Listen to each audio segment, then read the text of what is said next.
Please, please, please, I can't breathe. Com a morte de George Floyd, os movimentos de combate ao racismo e as denúncias de violências policiais tomaram proporções mundiais, deixando a hashtag Black Lives Matter em primeiro lugar nos assuntos mais citados das redes sociais. Porém, sempre que a pauta racismo é discutida, raramente é incluída a luta dos povos indígenas que há mais de 500 anos estão em guerra contra a repressão do Estado. Lutam para manterem suas terras, suas culturas e o principal, se manterem vivos. Com a pandemia do novo coronavírus, o garimpo ilegal e o desmatamento avançam juntamente com as invasões das terras indígenas, tudo isso com o aval do governo federal. E para conversar sobre esse assunto e entender a situação e a luta dos povos indígenas, convidamos a ativista Ana Luísa e a advogada Juliana Guajajara. E este é o Em Conversa. Sobre o esquecimento da fala dos indígenas com relação à sociedade e como isso pode afetar o cotidiano. Em relação a esse esquecimento, né, da nossa questão mesmo, a gente sabe que há muitos e muitos anos, por conta da nossa educação, que tem uma base católica, né, a partir da colonização, mas também esse apagamento não colonizadora de apagar nossa existência. Por isso que a gente percebe que existem vários estereótipos, né? Existe esse estereótipo do índio, e aí usam esse termo chamado índio. E por que a gente não deve usar esse termo índio? Por que está errado? E é ofensivo para a gente ouvir isso. Porque é um termo que não engloba a nossa pluralidade. É um termo que coloca um estereótipo do índio que tem cabelo, só tem aquele índio de cabelo lisinho, uma peninha na cabeça e 2 tracinhos aqui e uma tanguinha. Índio é tudo igual. Então é só esse índio. Aí também quem deu esse nome pra gente de índio foram os colonizadores, porque eles estavam a caminho das Índias. Então, para eles, todos nós éramos iguais, porque para eles a gente não tinha alma, a gente não merecia viver, a gente tinha que trabalhar para eles, ser escravos. Isso, exatamente. Como ela falou, nós também fomos povos escravizados, né? Então, a gente aprende isso na escola, mas é passado muito rápido. Não tem uma discussão, um debate aprofundado sobre essa questão e sobre os resquícios históricos que até hoje a gente carrega por conta dessa escravização, por conta dessa percepção da nossa cultura, essa ideia de que a gente não tem alma, que a gente merece ser escravizado, que a gente tem que ser catequizado, que a nossa cultura não presta, que a nossa cultura é demoníaca, né? Então, a gente percebe que os resquícios disso são perpetuados até os dias atuais, né? Então, por exemplo, eu tenho 3 irmãos que moram em aldeias distintas. E aí eu vou visitá-los e tal, eu converso com as pessoas das aldeias e eu vejo que tem gente que tem vergonha de se assumir como indígena, mesmo sendo indígena, tem vergonha de falar que é indígena por conta, claro, que dessa cultura, né, massacrante, de que a gente a gente não tem valor. Essa é a realidade. A gente aprende que a gente não tem valor. Então é muito difícil descolonizar esse olhar e mostrar que a nossa cultura é valiosa, que a gente tem muitas riquezas, né? Então é muito difícil desvincular essas raízes colonizadoras que são engendradas na nossa educação, né? Nossa educação é católica, é europeia. Então, é muito pouco o conteúdo mesmo dos nossos saberes, das nossas raízes.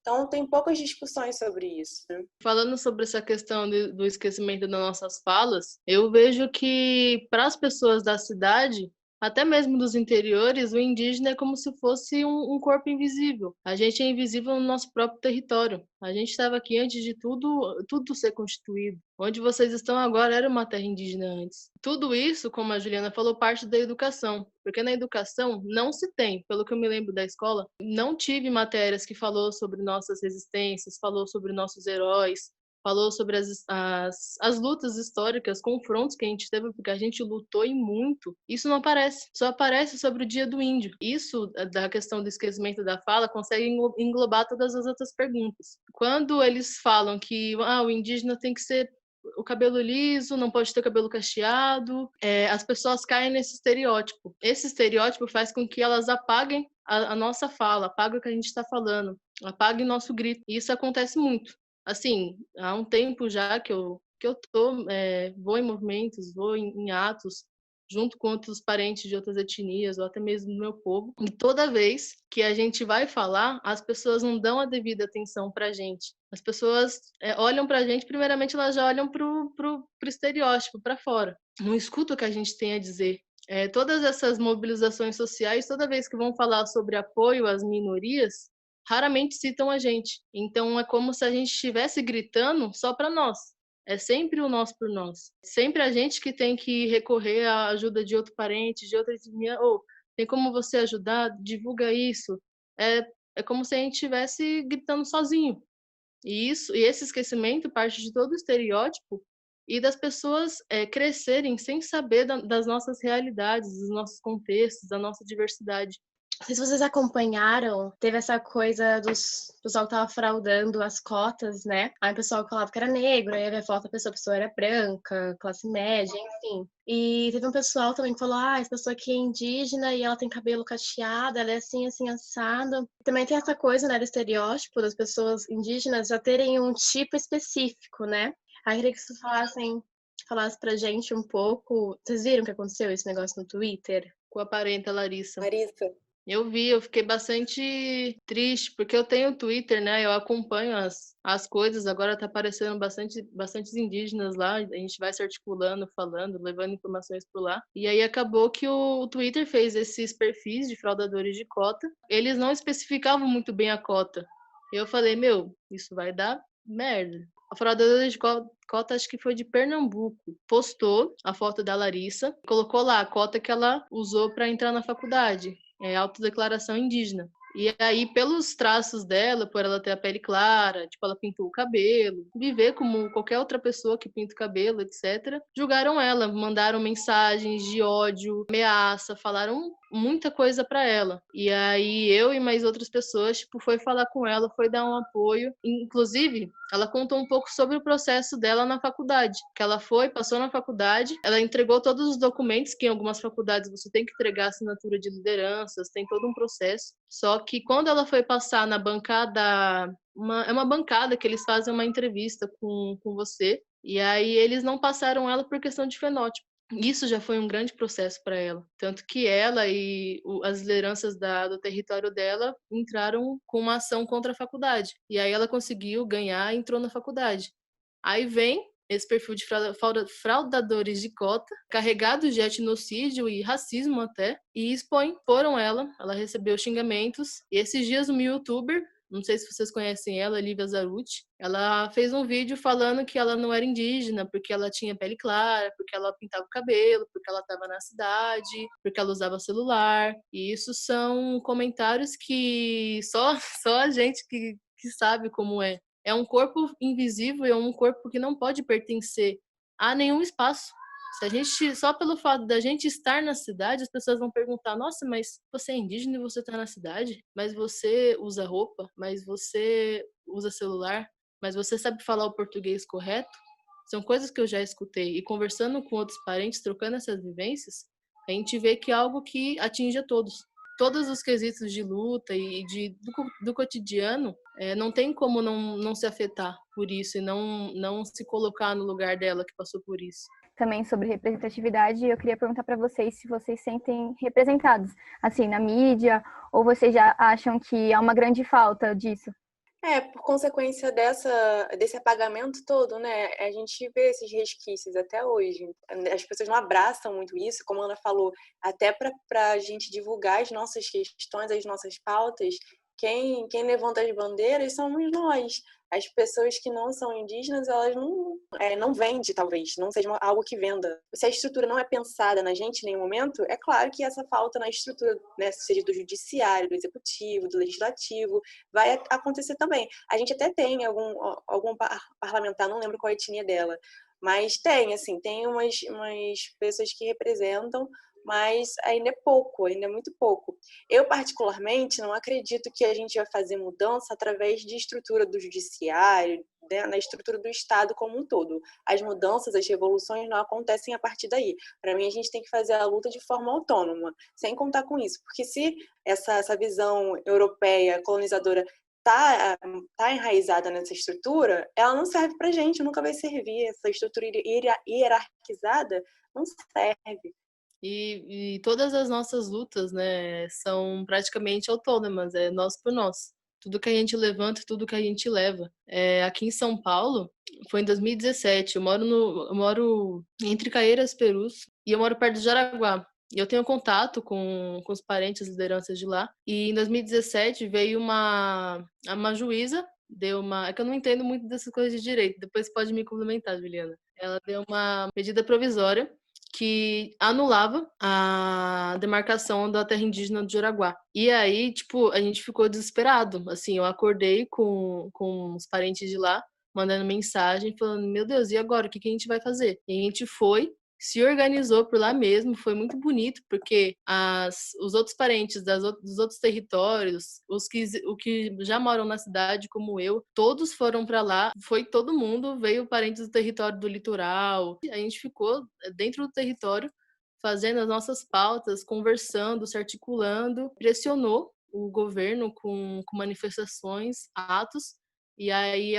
isso não aconteceu. Ele foi arquivado, foi suspenso. Foi uma das milhares de vitórias, só que tipo, toda vez que isso acontece, é sempre a gente que tem que se articular, porque realmente se depender do judiciário, que tem muito pouco de nós lá, isso não vai acontecer. O judiciário, se for pensar, vai em questão de Câmara dos Deputados, senador, a bancada que reina é a bancada ruralista, é a bancada evangélica. Como que as leis que possam nos proteger, né, vão ser tiradas de lá? Então, é como a Juliana falou, é uma luta, vai acontecer de forma autônoma. É nós, é através da nossa união. E muita coisa, a demarcação de muitas terras já foi conquistada através da nossa união. Mas, assim, é muito bom ver que existiu Mário Juruna. Mário Juruna foi o primeiro deputado estadual indígena. E agora vem a Joênia Wapichana. Em questão, falando sobre, de novo, a representatividade. É que eu faço uns trabalhos, às vezes, como modelo. Às vezes, assim, eu concordo com a Juliana, não é algo tão importante ocupar esses espaços de marcas, de produtos, porque não é algo que agrega muita gente, mas, de certa forma, é bom, tipo, estar, sei lá, em um clipe, um filme, e poder ver um rosto indígena. E também as pessoas poder ver que a gente está em outros contextos. Uma atriz que eu gosto bastante, que eu já conheci, a Eunice Bahia, Zaí Guajajara, vê-las ocupando esses espaços, porque a pessoa que vai estar assistindo, ela vai falar assim, nossa, mas tem uma atriz indígena. Não, é verdade, né? Os indígenas, talvez eles não morem só no mato, talvez eles não vivam pelados. Estou falando de uma forma irônica. E aí, nesses trabalhos de modelo que eu já fiz, eu acabei sendo chamada para participar de um clipe da Isa. Beleza, né? Participei e um amigo meu, Guajajara, lá do Maranhão, ele mandou uma mensagem assim: nossa, Ana, era você naquele clipe? Eu falei assim: era. Ele, nossa, você não sabe como eu fiquei feliz em ver você lá, eu me senti muito representado. E assim, ele e outros parentes foram mandando mensagem, agradecendo e falando assim: nossa, eu sei que assim, no nosso contexto, no nosso dia a dia, isso não é grande coisa, né? Sim. Não, é sim, Ana, claro que é. Mas, tipo, Muito grandioso. mas foi muito bom ver você lá, poder ver que, de certa forma, a gente está sendo representado. Porque, querendo ou não, se tratando de mídia, eu também trabalho no Ibope, né, empresa de pesquisa, eu trabalho nessa parte de mídia, de marca e produto. Se tratando de mídia, representatividade das pessoas da cidade, as pessoas da cidade, elas não estão acostumadas a ver indígenas em nenhum espaço. Nem em novela, nem em filme, nem em comercial, nem nada. É como se a gente fosse apagada. E elas nem notam essa falta de presença nossa. Quem nota essa falta de presença nossa é a gente. Mas é muito importante mesmo. Tipo, quando eu era pequena, o contato que eu tinha com o povo indígena, assim, contato, né? Era o Dia do Índio. Aí depois que você cresce, vê que não é isso, né? Eu cresci e falei, caraca, não é índio, é indígena, e eles são reais, eles estão aqui com a gente, cadê eles? Eu senti, né, nesse tempo que tá rolando sobre o movimento antirracista, e bastante pessoas falando, né, sobre o esquecimento do povo indígena nesse movimento, né, que tá rolando agora antirracista. Foi por isso que vocês foram convidados, a gente fez esse projeto com essa base, falamos, vamos convidar também o pessoal indígena, porque eles também precisam falar, eles também estão nessa luta, também é uma luta deles. E é triste ver esse esquecimento, né, esquecimento de cultura, esquecimento de história. Eu tinha uma matéria na escola que era religiosidade e alguma coisa. Aí eu pensei, vou aprender várias coisas, assim, mas eu aprendi coisas evangélicas e católica, né? E como seria legal nessa aula de religião, assim, de espiritualidade, ter essa inclusão das culturas e rituais que vocês possuem, né? Como que seria rico para uma criança saber crescer, e falar, olha que legal, elas têm isso, tem essa conexão, né? Viver isso, né? Poder dizer, nossa, eles estão aqui, eles estão com a gente e fazem parte. Fazem parte do agora, não do passado, né? Exato, exato. Uma coisa, assim, quando eu era pequena, era tipo, como posso dizer, lenda, tipo, foram, Folclore sabe? indígena. Os portugueses chegaram e tinha um povo assim, e também a história que é contada, né? É tudo da visão dos portugueses, é uma visão, E foi tipo, o meu povo, inclusive, o primeiro povo a ter contato. a A Ana é história. resistente, ó. A Ana tá aí, ó, resistindo, tá vendo? A Muriel estudou na mesma escola que eu, na Nayara. E assim, eu sempre cresci, tipo, na escola, no dia do índio, eles falavam, não, porque os portugueses chegaram aqui e aqui estavam os índios tupinambás, só que todos eles foram extintos. E aí eu olhava para mim, olhava pro meu pai. E aí eu ficava pensando, nossa, mas a gente foi extinto? Isso também é um grande processo pra gente que cresce na cidade, porque a cidade a todo momento fala que a gente foi extinto. Só que não. Assim, posso dizer que meu povo tupinambá foi muito perseguido e é até hoje. A gente tem gente que ainda acha que a gente é extinto. Não estamos extintos. Tem territórios, moramos na cidade. Depois eu vou passar uns dados aqui da cidade de São Paulo sobre isso. E aí eu lembro que na escola, né, a professora falou, os portugueses chegaram aqui e aqui estavam os índios tupinambá, só que todos eles já foram extintos. E aí acho que foi na segunda ou terceira série que essa professora falou isso. E eu fiquei pensativa sobre, né? Fiquei pensando, nossa, mas se a professora que sabe tudo está me falando isso, né? Aí na quarta série, uma professora muito importante para você ver o poder da pedagogia e o poder que a educação tem. É uma professora, o nome dela Tatiana. No dia do índio, ela nem falou dia do índio pra gente. Ela falou assim, olha, a gente vai comemorar um dia, a gente vai comemorar esse dia, só que esse dia, na verdade, não devia nem, sim, ser comemorado, né? Vai ser um dia do índio diferente para vocês. E aí eu fiquei pensativa, eu falei, nossa, vamos ver o que vem por aí, né? Eu era pequena, não tem? 4 anos de quarta série. Aí ela fez a gente sentar, do jeito que a gente queria, ela não mandou a gente sentar com perninha de índio. E ela pegou um livro. E esse livro era do Daniel Munduruku, que eu tive o prazer de conhecer ele pessoalmente, agora que eu tô grande, né? E ela leu esse livro. Acho que o nome do livro era Índio na Cidade, Índio Cidadão. Ela leu os contos dele pra gente. E aí, depois que ela terminou de ler, uma criança perguntou: Mas, professora, existe índio ainda? Aí ela: Existe. Mas ele sabe falar português? Ela sabe. Ele mora na cidade? A professora falou: Mora. E aí, quando ela falou aquilo, nossa, parecia que eu, criança, assim, meu olho ele brilhou, assim, porque ela viu, ela não deixou que ela soube falar da gente, sabe? E isso é tão marcante que eu lembro até hoje. Todos os detalhes, a sala, o nome dela. Eu cresci com um carinho imenso por ela. O povo tupinambá segue resistindo, segue na luta pela demarcação. E a gente está em todo lugar, Bahia, Pará, São Paulo, Rio de Janeiro, assim como os outros povos, né? Estamos por todo lugar. Então, essa de criança, você cresceu em cidade também, Juliana? Cresci em cidade. E O como meu que pai, era? meu pai saiu da aldeia muito cedo, ainda assim, adolescente, pré-adolescente, veio para cá, para o Rio, saiu do Maranhão, veio para o Rio com os meus avós e mais 9 irmãos.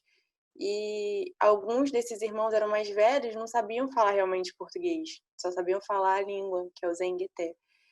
E com o tempo eles foram aprendendo e tal. Meu pai estudou com muito sacrifício, passou muita dificuldade para conseguir manter os estudos.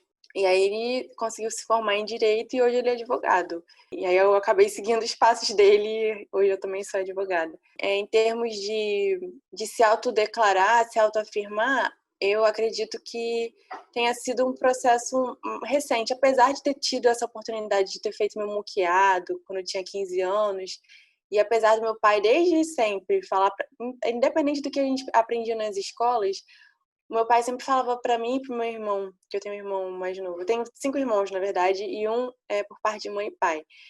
E esse irmão que morou a vida inteira comigo e com a minha mãe. E o meu pai falava muito pra gente que a gente é Guajajara. Falava sempre, vocês são Guajajara. Então eu não tive essa dúvida. Então ele sempre falava, reafirmava, vocês são Guajajara, vocês são Guajajara. Só que meu irmão não é muito interessado pelo tema, então ele não vivencia as experiências que eu vivencio e não se interessa em discutir sobre as questões, né, que a gente se interessa. E assim, com o tempo, depois que a gente se autodeclara, depois que a gente tem muita convicção daquilo, aí a gente vai percebendo aos poucos os racismos, né? Essa coisa do estereótipo. Meu cabelo, por exemplo, também é cacheado. E eu tô com ele preso agora, mas meu cabelo é quase um black, ele é bem armadão. Então eu fujo completamente do estereótipo que a gente aprende. Eu não sou uma indígena com cabelo super lisinho, eu não sou uma indígena com a pele um pouco mais escura, eu não sou. Então, assim, para mim, é um processo um pouco mais fácil de me autodeclarar, apesar de ter nascido na cidade, por conta da minha família. E ainda tem minha família, os irmãos do meu pai, por exemplo, eu sou sobrinha do José Guajajara, que é irmão do meu pai, que, junto com a minha tia, Potira Cricati, estão na aldeia Maracanã, daqui do Rio de Janeiro. É uma luta, assim, de anos.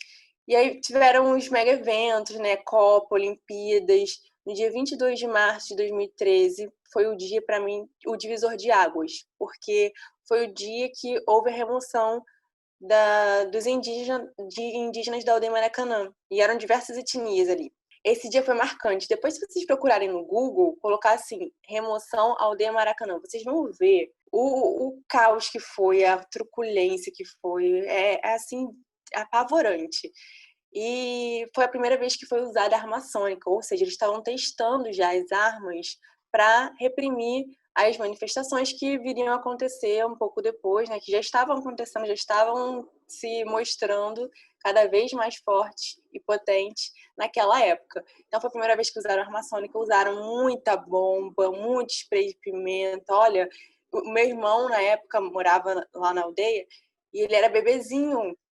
Então ele estava lá dentro, passou o perrengue com a polícia, eles não queriam nem saber. Meu pai foi algemado, foi engravatado, foi levado para a delegacia, foi obrigado a negociar, entre aspas, com quem estava lá dentro da aldeia, algemado, um advogado no exercício de sua profissão, obrigado a negociar, entre aspas, com as pessoas que estavam ali dentro. Então foi assim, algo fora do que a gente pode imaginar de que é comum, né? É inadmissível o que aconteceu. Mas, enfim. E aí, nesse dia, eu já trabalhava e tal, e eu fiquei sabendo que meu pai tinha sido levado para a delegacia, que ele estava lá, né, querendo defender os parentes, nananã. Aí foi que me deu um estalo. Gente, eu preciso fazer alguma coisa, eu preciso somar nessa luta, eu tô muito parada. Foi aí que eu tive o estalo e depois disso, pronto. Eu me interessei muito mais, né? Porque a gente vai vendo, vai sentindo na pele mesmo o que acontece na cidade, na aldeia, não interessa. O racismo é presente, querem apagar nossa existência a qualquer custo. Seja assim, né, com repressão ou com, você não existe, você tem cabelo cacheado, sua pele é mais clara, você sabe falar português, você usa notebook, você usa celular, você tem internet, então você não é indígena. Epa, epa, meu amigo, epa, epa, quem sabe sou eu. Brasileira. Eu sei que eu sou, você não sabe de nada, você não sabe nem o que é ser indígena para falar se eu sou ou não. Então, vamos muita calma, né? Muita calma aí, porque o buraco é um pouco mais embaixo, é um pouco diferente do que você aprendeu. Os brasileiros estão na nossa terra, comem a nossa comida, usam das nossas ervas medicinais para fazer remédio, usam até mesmo das nossas palavras, que é o Iengatu, que está muito na linguagem de estados, e querem falar para a gente, não, mas você usa isso, você usa aquilo, sabendo que, então, se for assim, a gente, não, então vocês não vão usar o que a gente usa, vocês não vão comer as nossas comidas, vocês não vão usar as nossas ervas, vocês Não não vão nem vão... morar onde a gente, né, estava. Sai da sua casa aí, porque aí era um É terra território. indígena, meu amigo. Aí é terra indígena. E sobre a catequização do povo indígena, como isso influencia? Como influenciou as culturas dos povos? Muito boa essa pergunta. Eu digo que assim, eu vou dar um parâmetro dos povos do Nordeste, né? Tenho muitos amigos, muitos parentes lá, e a gente sempre debate sobre isso, sobre a catequização. Depois pode até entrar também na questão LGBT. Lá no Nordeste, mas em todo o Brasil, acho que depois a Juliana pode falar um pouco mais sobre isso, porque os Guajajaras são de lá e são do Maranhão, estão espalhados, né? Mas grande parte está lá no Maranhão. Lá pelo Nordeste ocorreu muitas missões jesuítas, dos Anchietas, e aqui em São Paulo também. Eles iam até os territórios, ofereciam coisas, tipo, vamos te dar tal tipo de ferramenta, tal tipo disso, e em troca você aceita o nosso Deus, ou não. Ou eles já chegavam na truculência de, não, você não tem alma, você é bruxo, né? Porque antigamente as nossas práticas de fazer remédio, de práticas espirituais, eram vistas como bruxaria. Então, a gente era caçado, não podia se curar através de erva, a gente não podia manter a nossa espiritualidade, manter a nossa fé. E isso tem um reflexo muito grande nos rituais, na nossa identidade. Eu digo assim, aqui em São Paulo, a maior prova disso foi o pátio do colégio. O pátio do colégio fica no centro da cidade e foi onde os Anchietas pegaram tupiniquins, tupinambás, guaranis, todos os que viviam aqui, crianças indígenas, e levavam até lá para ser catequizadas. As que não aceitavam ser catequizadas eram mortas. E isso afeta muito também na questão, tipo, homofobia, dentro ou fora das comunidades.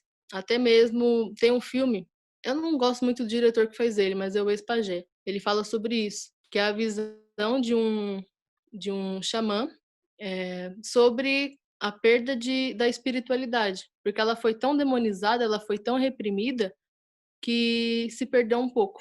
Sim. A minha história, por exemplo, os meus tataravô, talvez tataravô, bisavô, passaram por um processo de catequização. Meu nome não é Juliana Guajajara. Infelizmente, eu gostaria muito, estou lutando para que eu consiga colocar a minha etnia no meu sobrenome. Mas meu nome é Juliana Gomes da Providência. Por quê? Meu tataravô foi catequizado pelos capuchinhos italianos e ele recebeu um nome de batismo que não era a etnia dele e vinha da província da Providência. E esse nome ele carregou como sobrenome. Por isso que a gente não tem a etnia no nosso sobrenome. Então, é uma forma também, a catequização é uma forma de apagar as nossas etnias, é uma forma de apagar essa nossa história. Então, eu tenho certeza que era um projeto fazer com que a gente não soubesse de onde a gente veio, quem eram os nossos ancestrais, mas a gente sabendo, quando a gente sabe, é muito forte. Quando a gente sabe a nossa etnia, de onde a gente veio, é muito forte. Porque a gente consegue resistir com isso, consegue resgatar a cultura. Eu já sei muita coisa da minha cultura, eu gostaria de saber mais, vivenciar mais. Ainda tem muita coisa para aprender, com certeza, porque é algo muito vasto, é assim, né, um leque enorme de pontos para aprender, mas saber da cultura, saber da etnia é importante por conta de ter essa responsabilidade de repassar essa cultura, né? A gente vê que são muitos saberes repassados pela oralidade. Tem praticamente livro escrito. Quando tem filme, tem os parentes que fazem filme, né? Tem os parentes autônomos também que fazem filme, indígenas nas aldeias que fazem filmes, mas a maioria dos filmes sobre a nossa temática são feitos por pessoas brancas, né? Então, a gente tem poucos filmes ainda, precisa melhorar nesse aspecto, a gente precisa valorizar quando a gente vê até as vaquinhas aí acontecendo, né, para os filmes dos parentes que precisam de câmera, por exemplo, câmera de qualidade para conseguir registrar a cultura, porque existe esse projeto, a catequização faz parte disso, de apagar a nossa cultura, apagar quem a gente era, não permitir nem que a gente usasse a nossa etnia como sobrenome, né? Não permitir que a gente usasse a nossa sabedoria ancestral como religiosidade. As nossas crenças eram demonizadas, ainda são muitas das vezes, né? E aí, para complementar, eu queria complementar a questão da aldeia Maracanã, que aqui no Rio a gente sofre muito racismo em relação aos deputados mais conservadores da ala bolsonaristas, né? Então tem um deputado chamado Rodrigo Amorim, do PSL, que ele faz discursos racistas, discursos de ódio contra a aldeia Maracanã. A aldeia Maracanã, ela está inserida num bairro assim relativamente nobre daqui do Rio, né? O Maracanã, tem o estádio do Maracanã.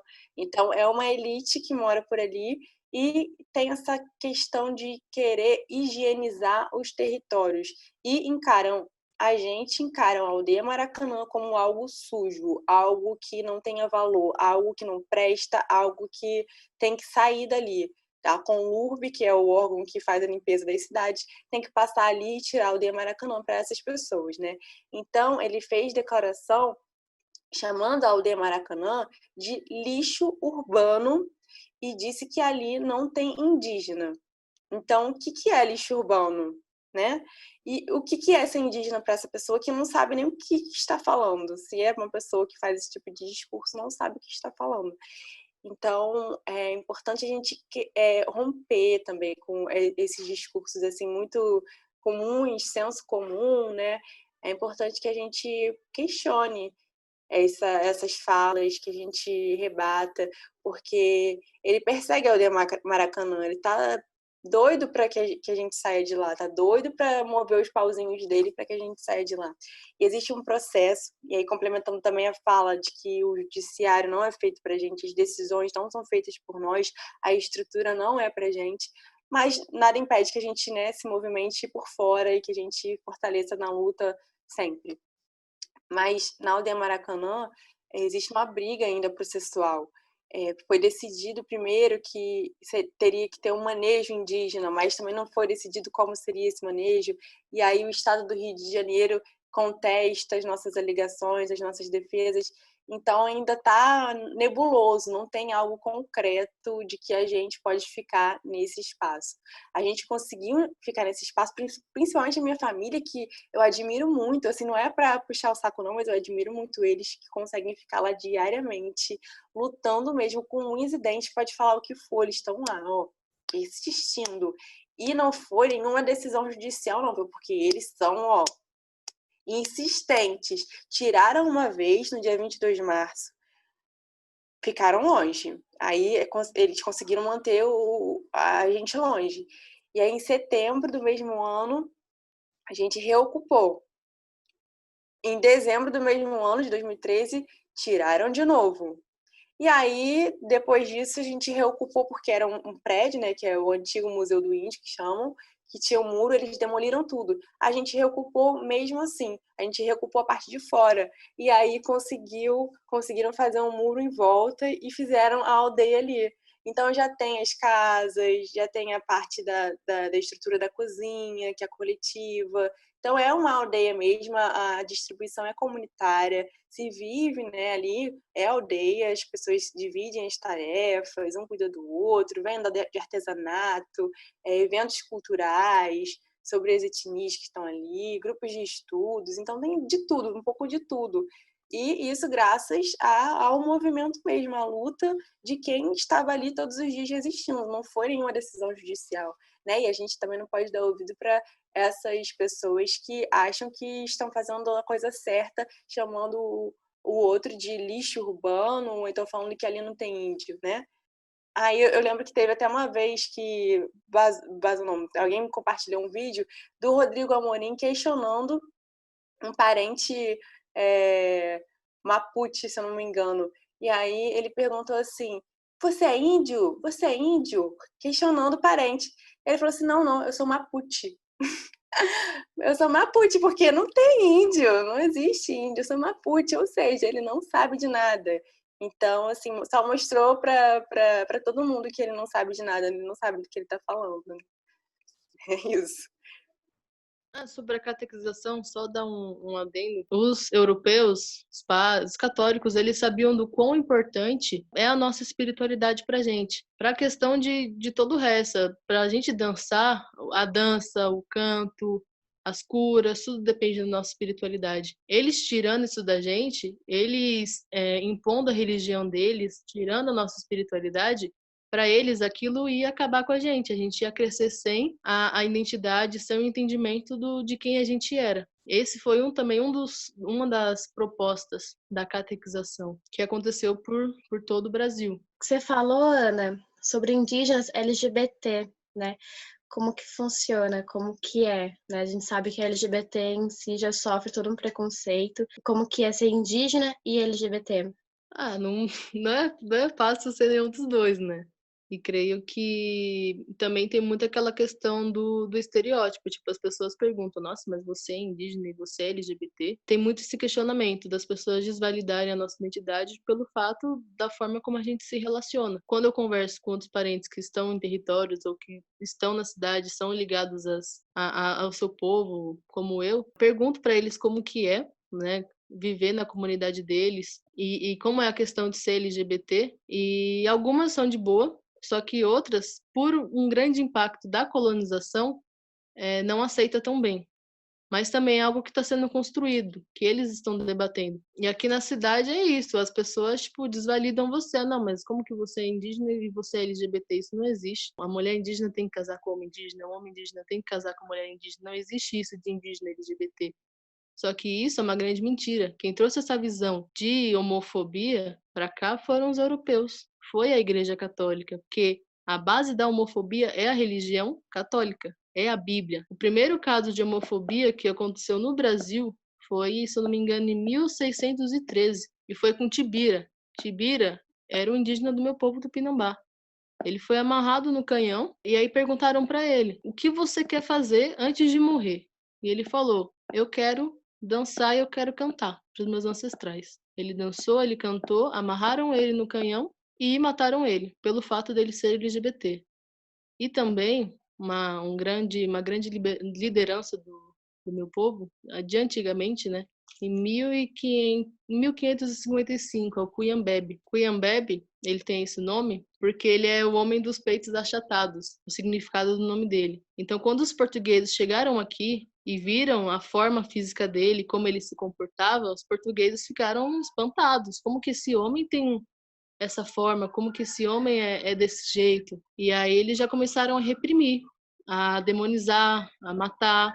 O Tibira foi o primeiro, infelizmente, de muitos casos que a gente tem de homofobia hoje em dia. Só que a homofobia, esse tipo de discriminação não é algo nosso.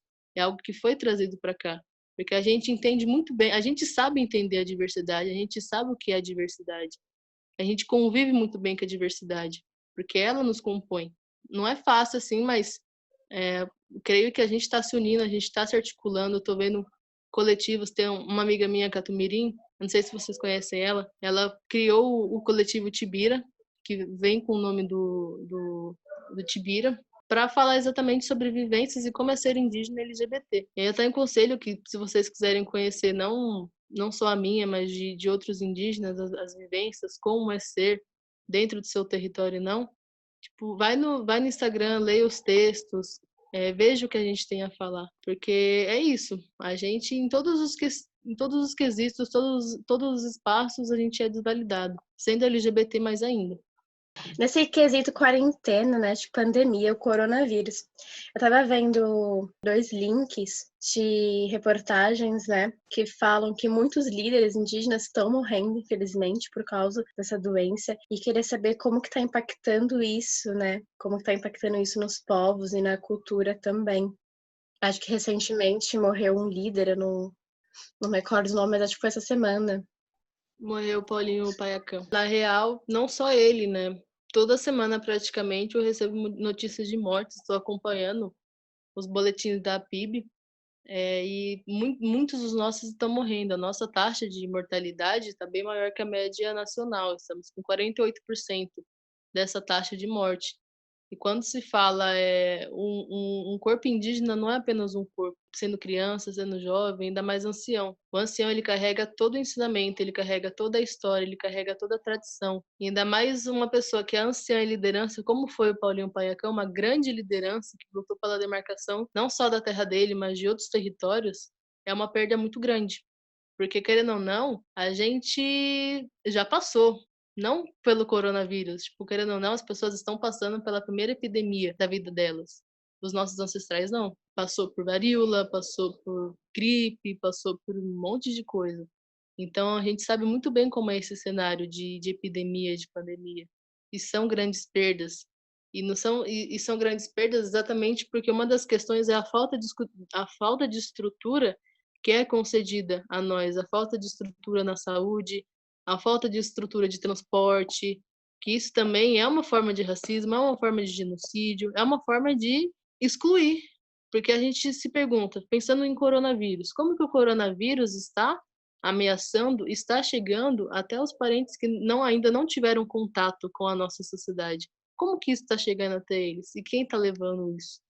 Óbvio que quem leva são os garimpeiros, são os madeireiros, são os grileiros. Para mim é um dos planos deles nos matarem. Infelizmente isso está acontecendo. Eles plantam, eles colocam o vírus, assim como faziam antes, e por ser precário, por conta deles, em alguns lugares, as condições, as coisas que eles nos oferecem, está acontecendo isso. Aqui em São Paulo, morreu, pelo que eu saiba, acho que morreu mais gente. Morreu 7 indígenas aqui em São Paulo. Mas aqui, pelo menos, que eu conheço, o povo Caimbé, morreu 2 parentes, muito importantes. É o que eu falei, não é uma simples pessoa que está morrendo, é um familiar, é uma pessoa que tem um valor importante no povo, na luta, no todo. Assim, quando um parente morre, quando um indígena morre, a gente sente essa dor. Porque é como se uma parte da gente caísse. Então não tem sido fácil. Eu sei Ah, tá, vai falar, Bia, pode falar. É, eu sei do meu povo, né? Minha irmã, por exemplo, mora na aldeia, que o pessoal da aldeia Morro Branco, lá do Grajaú, por exemplo, fez, assim como outros também, mas como o que eu mais tenho contato, é o que eu mais sei, assim, perto, né? Fizeram contenção, né? Barreira sanitária mesmo para que não tenha nenhuma invasão de gente que venha de fora. Porque é muito comum, né? Ainda mais as pessoas que querem, às vezes, até visitar, além dos garimpeiros, madeireiros, das pessoas que invadem indevidamente os espaços, nossos espaços, ainda tem as pessoas que vão visitar, achando que podem sair visitando por aí.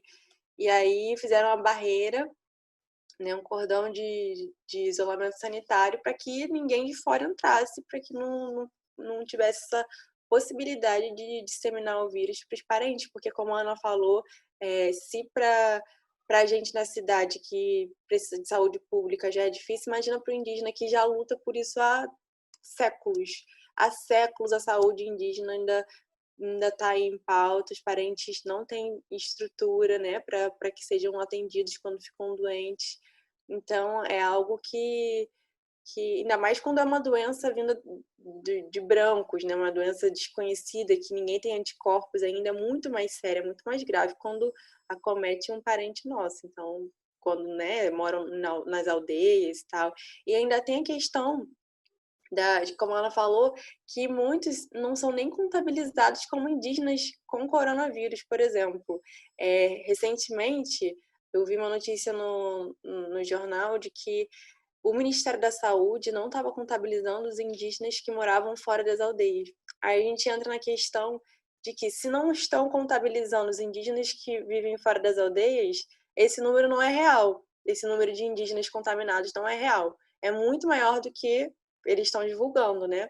E ainda tem essa questão que a gente falou na conversa inteira, os problemas de não saber o que é ser indígena, os problemas dessa estereotipação. Nem o direito ao índice correto, nem o direito à quantidade de pessoas corretas contaminadas, né, a gente tem, porque existe esse apagamento também. Então, assim, são muitas questões, é complexo. Então, uma coisa vai levando a outra, é um efeito dominó, né? Sim, sim, é tipo uma repetição também de história, né? Quando os portugueses chegaram, eles trouxeram as doenças com eles, né? E o que eu vi também foi que negros periféricos e os povos indígenas são as pessoas que mais estão morrendo com isso, né?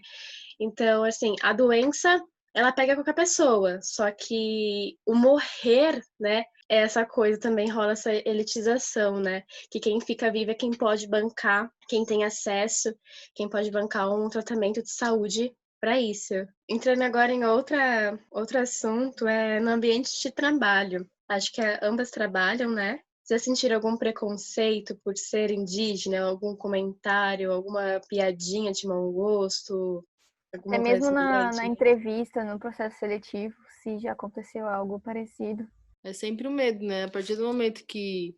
Eu não sei, né, porque que as empresas, processo seletivo, fazem isso, mas, tipo, o processo seletivo tá lá, coloque a sua raça, né, como eles especificam lá. Às vezes nem tem indígena, né? Às vezes é só branco, negro e amarelo.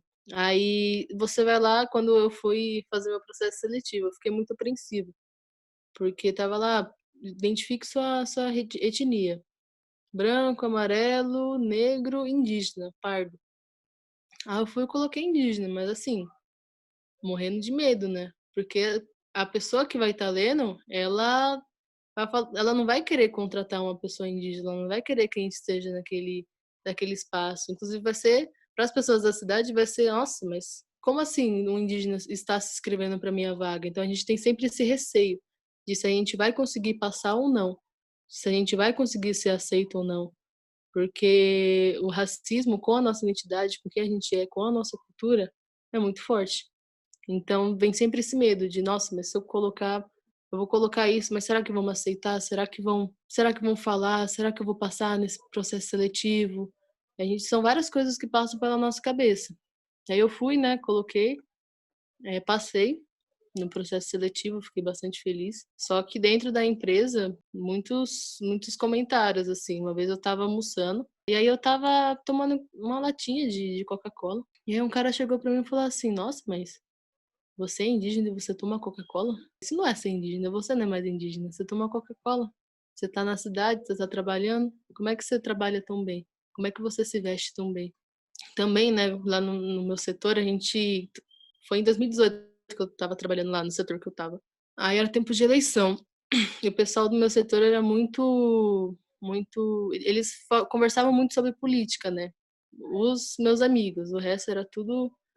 Vou falar aqui, mas era tudo bolsominion. Tipo, a gente tava falando sobre questões. Pode xingar.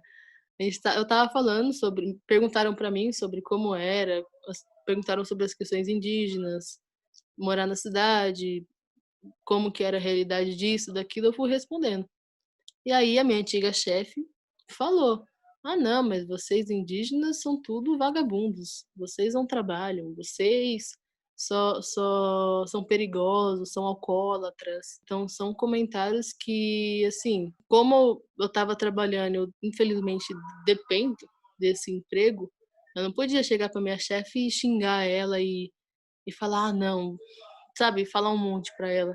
Infelizmente, eu tive que abaixar a cabeça e não xingar ela, assim, mas eu falei, não, isso tá errado. Eu expliquei também pro cara que falou assim, ah, mas você tá tomando Coca-Cola, você não é indígena.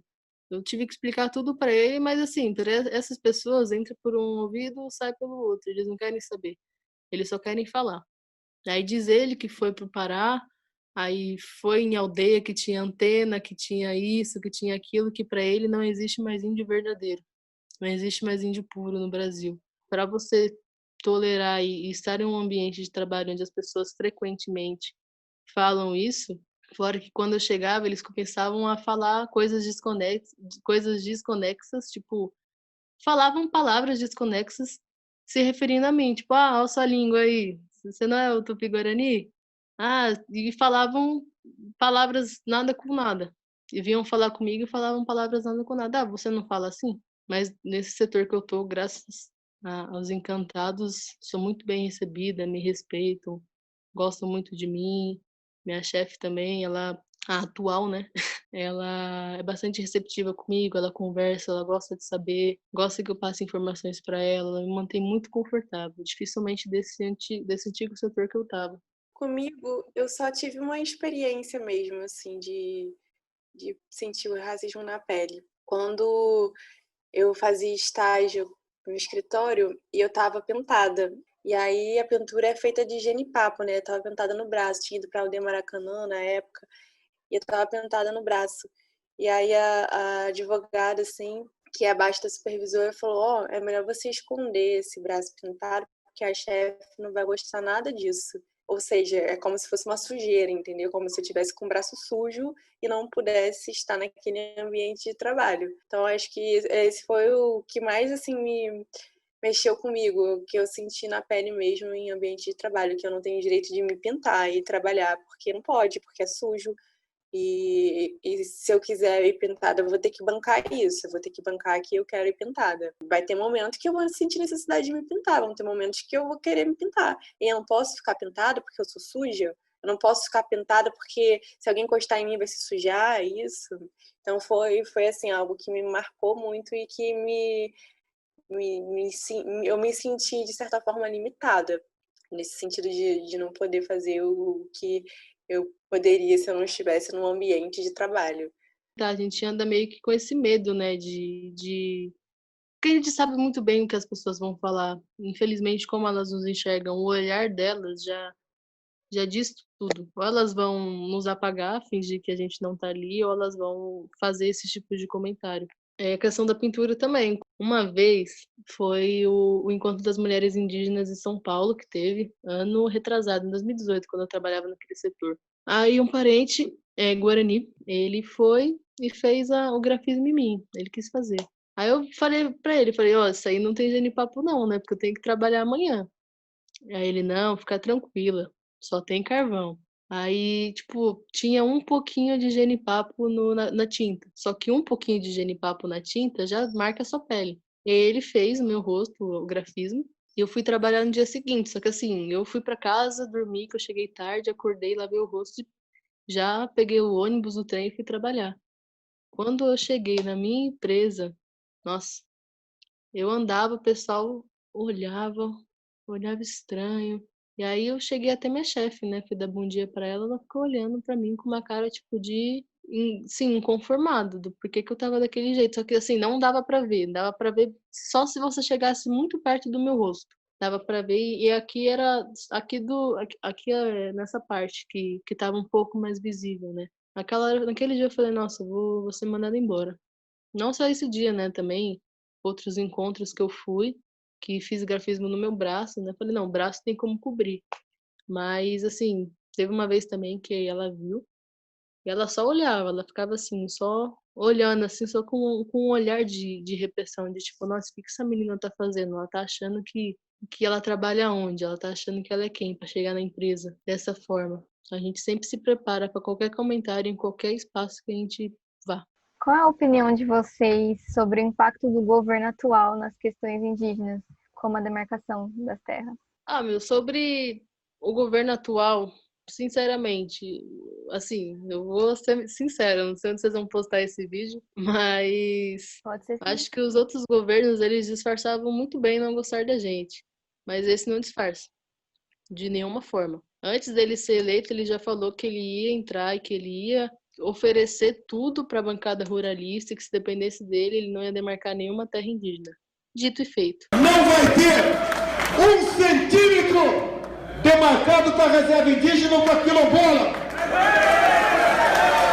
Ele não só está demarcando, como os senadores, deputados que estão ligados a ele, são aliados dele, estão criando diversas P's, esses nomes de projeto de lei, para barrar as terras que estão em processo de demarcação. Não só isso, outras coisas que desde o início, desde quando ele chegou, ele já começou fazendo, que foi um exemplo. Ele tirou o poder de demarcação de terras da FUNAI, aí passou para o Ministério da Agricultura, que não faz nenhum sentido, que é a Tereza Cristina. A Tereza Cristina, um dos apoiadores financeiros dela, foi um cara que foi acusado de mandar matar uma liderança guarani. Só um exemplo. Para você ver quem anda com esses ministros, ainda mais a agricultura, que anda com toda a bancada ruralista. Beleza, tirou a FUNAI, né? Tirou da FUNAI esse poder de demarcar as terras indígenas, de tratar dessas questões, e passou para o Ministério da Agricultura. Houve movimentações, óbvio que a gente não ficou calado, e aí mudaram para o Ministério da Justiça. Não sei como está agora, se voltou para a FUNAI, se ainda está no Ministério da Justiça. Meio que pararam de falar sobre isso. Não devia, né? Tem que sempre estar atento a tudo que eles fazem contra a gente. E já começa por aí, porque eles já era algo pensado por eles, de parar de demarcar, interromper essas terras que já estavam em processo de demarcação, porque eles estão interessados nessa terra. E, infelizmente, eles vão fazer de tudo, criar MPs, criar PLs, para tentar pegar isso. E isso, assim, desde o início, pelo que eu tô vendo, assim, desde quando esse cara foi eleito, quando ele tomou a posse dele, ele vem tomando decisões, vem tomando medidas que mostram o quanto que ele não quer que a gente esteja aqui. O coronavírus e as medidas, as coisas que ele está fazendo não é nem um pouco assim das coisas que ele já vinha fazendo contra a gente. O ministro do meio ambiente também não ajuda muito, né? Para mim, ele não tem nada do meio ambiente. Ele é um cara que ele não trabalha em prol do meio ambiente, ele trabalha para a destruição do meio ambiente. A começar pelas multas ambientais que ele tem, o tanto de presidentes do IBAMA que ele exonerou, e tudo que eles vêm fazendo para movimentar, né, o nosso genocídio. Ou seja, o governo é péssimo, sempre foi e sempre será. Como a Ana falou, realmente os outros conseguiam disfarçar o ódio que eles tinham pela gente, né? Não tem um presidente bom para os povos indígenas, um presidente que tenha sido bom para todos nós. Não tem isso. Se ele já falou, no governo dele não vai ter demarcação de terra indígena, isso é grave, porque um dos procedimentos é o decreto do presidente. E a gente precisa da canetada dele para que a terra seja demarcada. Então, isso é muito grave. Ou seja, além de não ter terra demarcada, eles ainda prejudicam nas que já estão demarcadas. Por que é importante demarcar a terra indígena? Porque a gente tem o tempo inteiro os nossos direitos violados, né? A nossa própria identidade questionada, como a gente falou durante essa conversa. Então, os nossos espaços também são cada vez mais reduzidos. É muito comum, por exemplo, nos povos Guarani e Kaiowá, se viver em beira de estrada por conta de conflito com latifundiário. É muito comum. E é justo isso? É justo que os europeus cheguem depois e encurralem os nossos parentes e que se isso seja levado até a beira da estrada, que não tenha mais terra para os nossos parentes vivendo embaixo de plástico porque não tem onde morar. É justo? Né? Não é possível isso, não é possível que não se enxergue isso, que as pessoas não entendam que isso seja algo relevante, algo que a gente tem que levantar a bandeira, algo importante para todos nós. Não é possível, isso não diz respeito só a gente. Isso diz respeito à cultura do nosso país, à nossa história. Sem história a gente não é nada. A gente vai deixar isso morrer? Até quando que isso vai poder ficar assim? Até quando que a gente vai aceitar esses discursos de Bolsonaro ou de Rodrigo Amorim? Até quando? Outra questão também é esses espaços, né, demarcados, eles são importantes para que a gente se sinta seguro, entre aspas. Ainda tem outro problema, controlar. Quem vai fiscalizar essa terra indígena? Tem decisões recentes de que o Estado pode ajudar e tal, pode intervir dessa forma de ajudar, auxiliar na fiscalização, mas ainda tem esse problema. E aí, a terra vai ser fiscalizada por quem também, né? São muitos problemas, muitos pontos, é complexo, não é simples, e a gente o básico é o direito à terra, o básico é a demarcação de terra. Outras questões que vão surgindo, se ramificando a partir disso, é a autodemarcação, como fizeram na aldeia Maracanã, que foi à força mesmo, porque se fosse pedir, por favor, judiciário, me dê o meu espaço de terra, estava cada um canto e ninguém ia poder lutar por aquele espaço. Então tem que ser a força. Se aqui no Rio de Janeiro, cada estado, cada lugar tem a sua particularidade, né? Eu não tenho vergonha de falar que eu sou inimiga de miliciano, sou inimiga de latifundiário, sou inimiga do Bolsonaro, sou inimiga de todos que são contra os povos indígenas. Eu sou inimiga, eu me declaro inimiga dessas pessoas. Sou e não tenho vergonha, eu vou morrer inimiga dessas pessoas. Então, demarcar a terra indígena é o básico do básico. Uma questão muito forte para a gente. A demarcação é o centro da luta. Sem terra não tem nada. Porque a gente vive em comunhão com a natureza, ela faz parte da nossa espiritualidade. Os nossos ancestrais estão ali enterrados, eles têm um poder, não tem o mesmo poder não, tem um valor pra gente, um valor Identidade espiritual. no espaço. Não é o valor que o não indígena tem de, eu vou usar essa terra, mas para destruir ela. Porque o garimpo, o desmatamento faz isso, destrói. E a gente está vendo o impacto dessa destruição agora. Assim, agora não, né? Faz tempo que a gente já está vendo isso. O impacto de tudo isso. Se você vê as florestas preservadas que existem no Brasil, quem preserva elas? Somos nós. E é o que a Juliana falou, às vezes mesmo em terras demarcadas, não é uma garantia de que haja uma proteção. Os parentes Yanomami, eles estão pedindo socorro, estão gritando, porque tem garimpeiro entrando no território demarcado deles. Sério, praticamente toda semana tem algum vídeo, alguma denúncia de algum madeireiro, de algum garimpeiro, de alguém que invade território demarcado ou não demarcado. É uma revolta, cansa tudo isso. Toda semana isso acontece. Assim, não tem uma paz, não tem uma proteção. O direito à terra é nosso, está na nossa Constituição. É bizarro a gente ter que pedir, ter que implorar por uma coisa que é nossa. Na Constituição de 88, lá estava que até 93 todas as terras indígenas tinham que estar demarcadas. E hoje em dia nem metade está. E isso tem muitos impactos. É de grande dor e indignação ver tudo o que acontece pela não demarcação de terras. É o principal de tudo, é o centro, é a flecha da nossa luta. Sem demarcação não tem nada. Tanta só a gente, eu e a Ju que mora na cidade, a gente sabe o quanto que não ter uma terra dói. E dói muito, dói muito. Tem que pressionar, as pessoas têm que saber das nossas pautas, tem que saber das coisas que a gente está falando, tem que ajudar. Porque não dá para, assim, dá para gritar sozinha porque somos muito fortes e já conseguimos muitas coisas. Mas ter um apoio vai ser essencial. Que o governo veja que a gente não está sozinho, que sabe que eles têm que fazer o que é obrigação deles.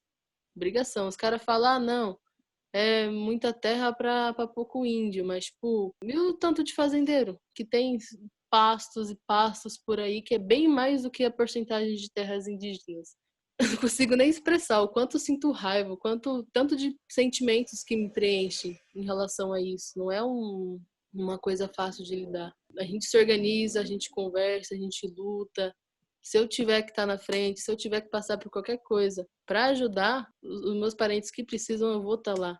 Porque eu tô na cidade, mas eu não vou deixar de lutar por quem precisa, porque a gente é o coletivo. A gente não é uma luta individual, é uma luta de todos.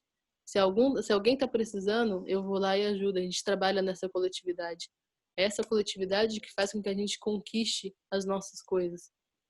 Usar adereços dos povos indígenas como fantasia, por exemplo, no carnaval, festas, escolas. O que vocês já acham sobre isso? Moro aqui no Rio de Janeiro, num lugar que é o fervo do carnaval. Eu moro em Santa Teresa. Então, o que tem de bloco aqui não tá no gibi. No carnaval é sempre bom, eu sempre ouço. Às vezes, eu nem tô afim de sair, mas passa um bloco na minha rua, eu vou e desço. Então, aqui é muito comum a gente, né, participar do carnaval. É muito comum ver as pessoas fantasiadas e se deparar com pessoas, né, com as fantasias. Para mim, eu acredito que um dos maiores problemas disso é ver que esse estereótipo está sendo repassado através das fantasias, né? É um desrespeito, porque não tem essa coisa de, né? Não sabem o que estão vestindo, não tem uma coisa de respeito, sabe? É muito mais essa coisa de passar uma visão homogênea do que a gente é, e, de uma certa forma, também trazia a gente como se fosse um bebelô, um enfeite, uma fantasia. Então, é uma imagem que é perpetuada mesmo. E aí tem toda a questão do apagamento, tem toda a questão de você repassar essa identidade que não existe, de não se questionar se existem outros povos, outras culturas, né? E geralmente é muito engraçado que geralmente são pessoas brancas, loiras, que se fantasiam. E não é fantasia. Ser indígena não é fantasia. traga outras questões, um carnaval politizado, pelo menos, um carnaval que vai gerar algum debate, que vai gerar alguma reflexão. Essa seria uma ótima fantasia, sabe? Sair com plaquinhas de demarcação já, parem de nos matar, olhem para os indígenas que estão morrendo, Aldeia Maracanã não é lixo urbano, essas coisas assim que seriam interessantes, podia trocar, né? E assim, tem questão também de fiscalizar isso. Eu, sinceramente, já perdi a minha paciência de fiscalizar. Eu já combinei comigo mesma que eu não vou fiscalizar, eu não vou ficar cobrando, porque já quase saiu briga, então eu percebi que não é bom para mim. As pessoas brancas fazem o que elas quiserem e não são cobradas por isso. Não quero me disponibilizar para ficar debatendo sobre com essas pessoas que já estão usando as fantasias, né, no carnaval, pleno carnaval, por exemplo, como já aconteceu, de explicar por que não pode usar, não me disponibilizo para discutir sobre isso em pleno carnaval com as pessoas fantasiadas, porque não é fantasia e é um estresse muito grande ver essa imagem sendo repassada. Então, assim, é uma questão que é só um resquício mesmo da nossa educação também, né? E falta de cuidado com o outro, falta de respeito com a cultura do outro, falta de conhecimento sobre quem é esse outro, sobre as culturas que estão dentro desse outro, né? Que não é nada homogêneo, que são vários povos, né? Aquilo que a gente já falou várias vezes. E eu me pergunto, onde que tá, assim, nesse carnaval, né, o que eu mais vi foram várias polêmicas, né, envolvendo muitas coisas em relação à apropriação cultural. Onde está esse pessoal que estava usando fantasias, nossos adereços, compartilhando as vaquinhas de arrecadação? Onde está esse pessoal nos atos, somando com a gente? Onde está esse pessoal compartilhando a voz das lideranças nas redes sociais, vendo o que elas têm que falar? Onde que está esse pessoal na luta mesmo? Porque muitos deles falam, não, eu faço isso para homenagear vocês. Só que isso não é uma homenagem, não é uma brincadeira, tudo isso pra gente é sagrado. É o que a Juliana estava falando. A gente consegue identificar um parente através do grafismo, através do cocar, através de todos os adereços. Não é uma brincadeira pra gente. E as pessoas nos olham como fantasia, como folclore, como algo que já existiu, como algo inanimado. Porque a fantasia é isso, né? É algo que não existe. Então é triste, dói ver isso. Só que também não dá pra ter. Passou do tempo também de eu ter paciência de ficar olhando e ficar, sabe, gritando com quem faz isso. A gente tem que, óbvio, falar, pontuar, falar assim, está errado. Isso aí tá zoado. A gente tem que falar, mas Tá assim, pagando mico, tá pagando mico. Assim, uma coisa que eu fiquei muito surpresa é que no carnaval desse ano, eu não gosto muito assim, de carnaval, bloco de rua, eu prefiro escola de samba. Mas eu fui no bloco de rua esse ano. Aí tava eu lá, né?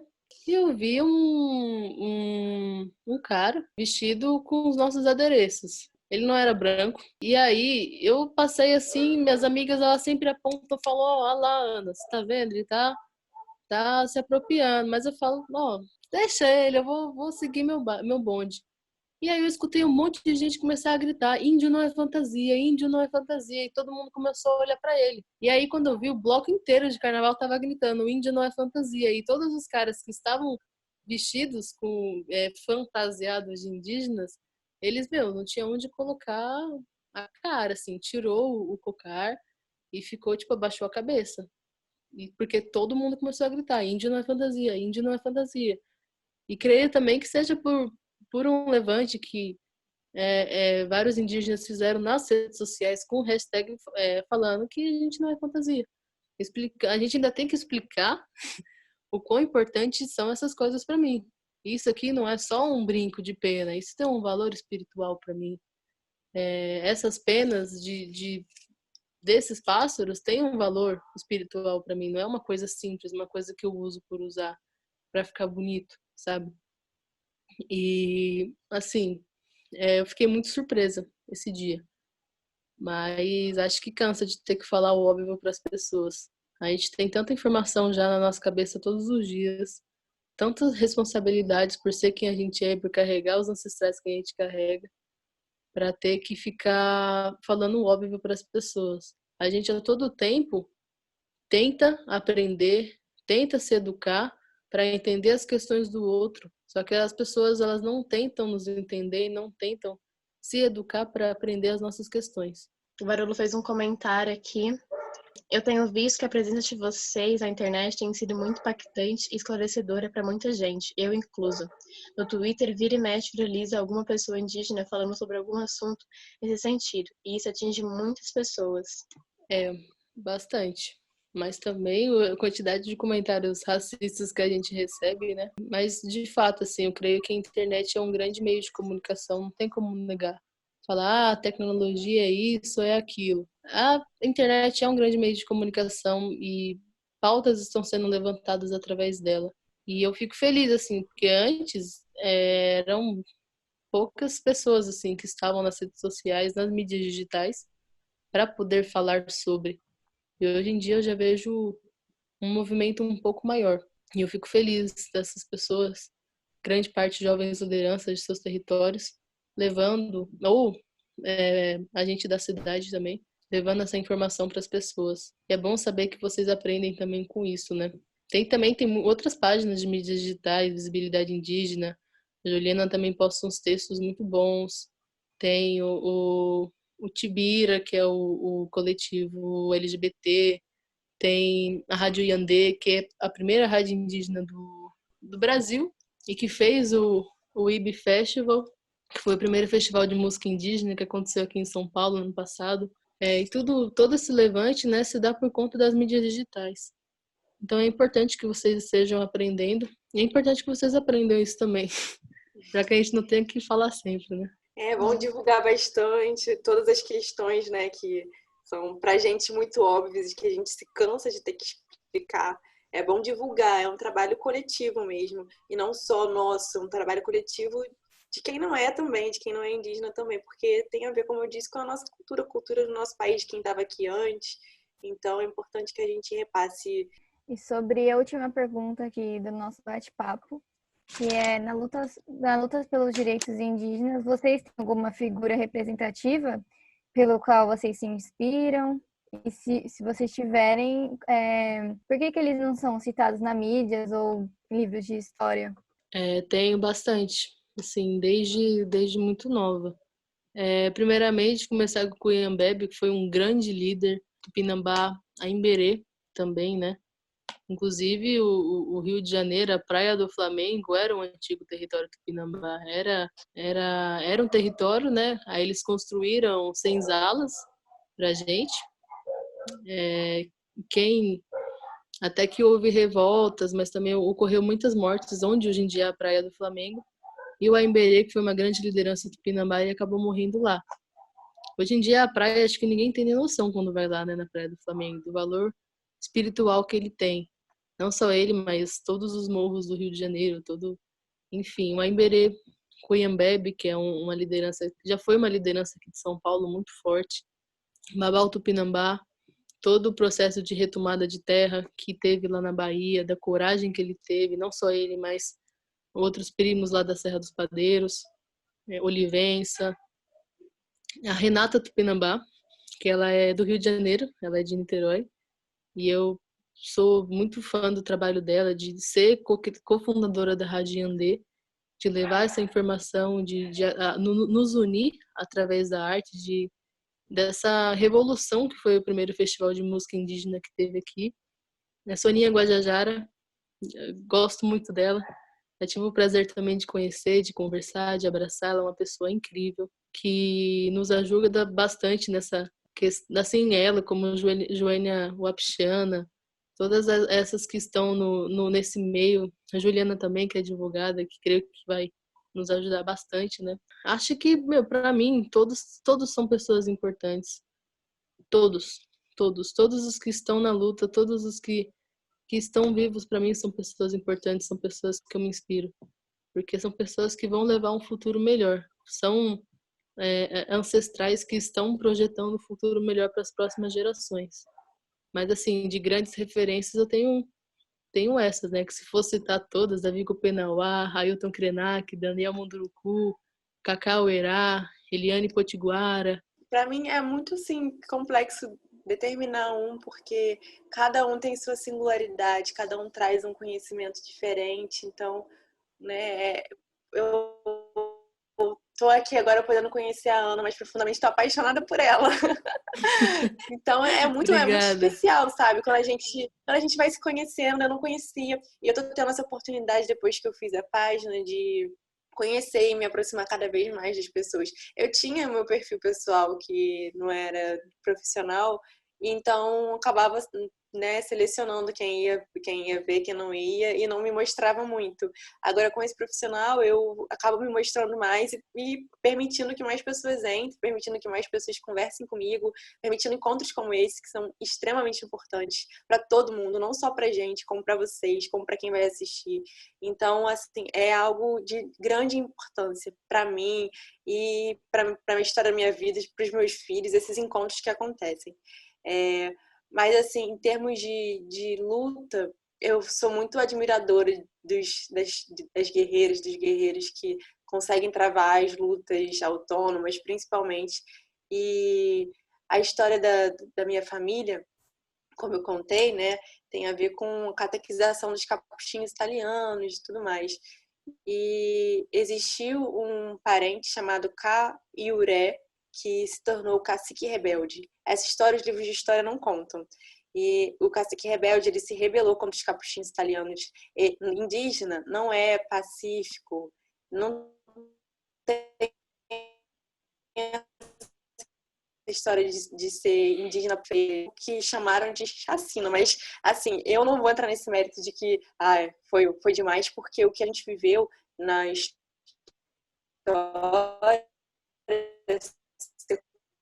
né, dos séculos, né? Isso é insignificante perto do que a gente já sofreu, perto de todas as violações que a gente já sofreu. Então, pode ter gente que acha que eu sou uma radical de ter essa referência como uma referência boa para a luta, mas em Caiuré que eu também me inspiro. É em Caiuré, é na Ana, em todas as parentes indígenas, principalmente essas pessoas que estão aqui hoje, eu tenho grande admiração e espero que daqui a alguns anos os livros de história contem as nossas histórias também. E a história dos meus parentes na aldeia Maracanã, a história desses parentes que estão ocupando a aldeia Maracanã, que estão resistindo contra os preconceitos do pessoal que mora no entorno, né, da população conservadora. São as pessoas que eu tenho como referência. São muitas que nem tem como listar, né? Esqueci de falar que ele não tem como falar, mas depois procurem sobre Chicão Chucuru. É um grande homem, assim, mas para mim todos são pessoas importantíssimas que eu me espelho. A gente vai sempre aprendendo um com o outro, né?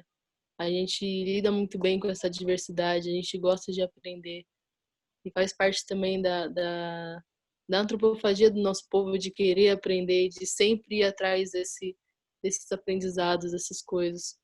Então, todos para mim são uma referência. Em questão deles não estarem nos livros de história, é porque o livro de história não foi escrito com a caneta da nossa história, né? Foi escrito com a caneta dos europeus. Então, eles não iam falar, eles não vão falar sobre a gente, eles vão falar o que eles querem que a gente saiba na visão deles, que estamos extintos e que qualquer indígena que se apresentar fora dos estereótipos deles não é mais indígena.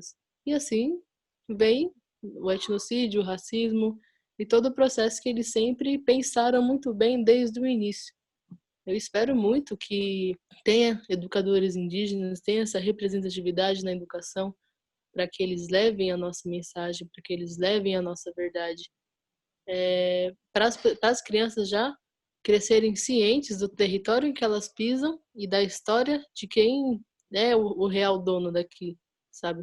Eu espero muito que nos próximos livros de história, sei lá, se for contar a história do Brasil ou a história de São Paulo, quem foram os grandes líderes de resistência de São Paulo, Cunhambebe, e for falar todos os líderes indígenas, todos os povos que compõem São Paulo, assim, o Rio de Janeiro, que também é muito importante. Acompanho a luta da aldeia Maracanã há um tempo já, e são coisas que merecem ser contadas, porque é uma resistência gigantesca. E eu espero que no futuro, creio que a gente está lutando, está se articulando para isso, que as próximas gerações possam ter esse acesso, possam aprender.